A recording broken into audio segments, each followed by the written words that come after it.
নমস্কাৰ, শুভ ৰাতিপুৱা। আজি শুক্ৰবাৰ যিহেতু মই বজাৰলৈ প্ৰত্যেক দিনেই যাওঁ। আজি শুক্ৰবাৰ বজাৰ হিচাপে আমি অসম মেঘালয় সীমান্তৱৰ্তী বজাৰ গামৰুৰ বজাৰলৈ গৈছিলোঁ আৰু তাতে আমাৰ পংকজদাক লগ পালোঁ। পংকজদাই ক'লে পলু বোকা কিনিব। পলু বোকা কিনিবলৈ আমি গ'লোঁ। পলু বোকা দেখিলোঁ বহুত, আৰু পলু বোকা দেখি পংকজদাই থাকিব নোৱাৰি 1 কিলো 200 টকাতে কিনিলে। আৰু লোকেল স্কচ আছে, লোকেল আমাৰ ৰঙালাও আছে, আৰু বহুতো মানে কচু, নেচেৰা, নহৰু, জলকীয়া, আদা, মানে বহুতো লোকেল সামগ্ৰী লগতে আপুনি পাব।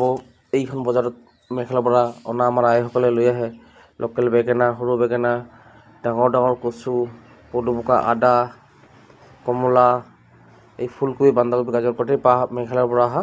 আৰু এইখন বজাৰত বেছি সংখ্যক মেঘালয়ৰ পৰা শাক পাচলিখিনি আহে আৰু খুব ভাল লাগে। আই মাতৃসকলে বিক্ৰী কৰিবলৈ আনে, আৰু তাতে বেছি ভাল লাগে কি আনাৰস বহুত ওলায়।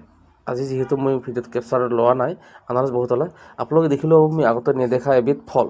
এই ফলবিধ আপোনালোকে দেখিছেনে নাই চাবচোন, মোৰ ভিডিঅ'ত আহি আছে। ফলবিধ ইমান ধুনীয়া, কি ফল বুলি কয় মই নিজে নাজানো, আৰু আপোনালোকে জানে যদি মোক কমেণ্টত জনাব।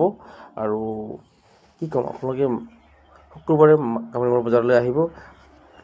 এতিয়া যিহেতু লাহেকৈ আমাৰ নতুন ধানৰ চাউল, এই ফলবিধ কি ফল আপোনালোকে জনাবচোন, মই নিজে নাজানো। তামোলো নহয়, বেঙেনাও নহয়, কি ফল, খুব বোলে সোৱাদ, খুব বোলে ভাল বুলি ক'লে। এই 4টাত 50 টকা বুলি কৈছিলে মোক, মই আনিব নোৱাৰিলোঁ। আৰু এই ফুলবিলাক দেখিছেনে, বঢ়িয়া ফুল। এইবিলাক আমাৰ গাঁৱৰ আইসকলে লৈ আহিছে। এইফালে শাক পাচলি আছে, এইপিনে আমাৰ বৌ 2-3জনীয়ে শাক পাচলি বেচিবলৈ ধৰিছে। মোক প্ৰশ্ন কৰিছিলে, মই উত্তৰ দিছিলোঁ। আৰু আপোনালোকে মোক বনি থাকিব, সৰু শ্বৰ্ট ভিডিঅ'টো আপোনালোকে চাব, মোক ফ'ল' কৰিব, ছাবস্ক্ৰাইব কৰিবলৈ নাপাহৰিব। এই আমাৰ বৌজনী শাক পাচলি বিক্ৰী কৰি আছে, খুব ভাল মৰমীয়াল। বৌয়ে মোক কিবা এটা কথা কৈছিলে, মই এনচাৰ দিছিলোঁ। ধন্যবাদ। Good afternoon. আপোনালোকৰ সকলোৰে মংগল হওক, মোৰো ভাল হওক। এই আমাৰ পংকজদা মিঠালাও দৰদাম কৰি আছে।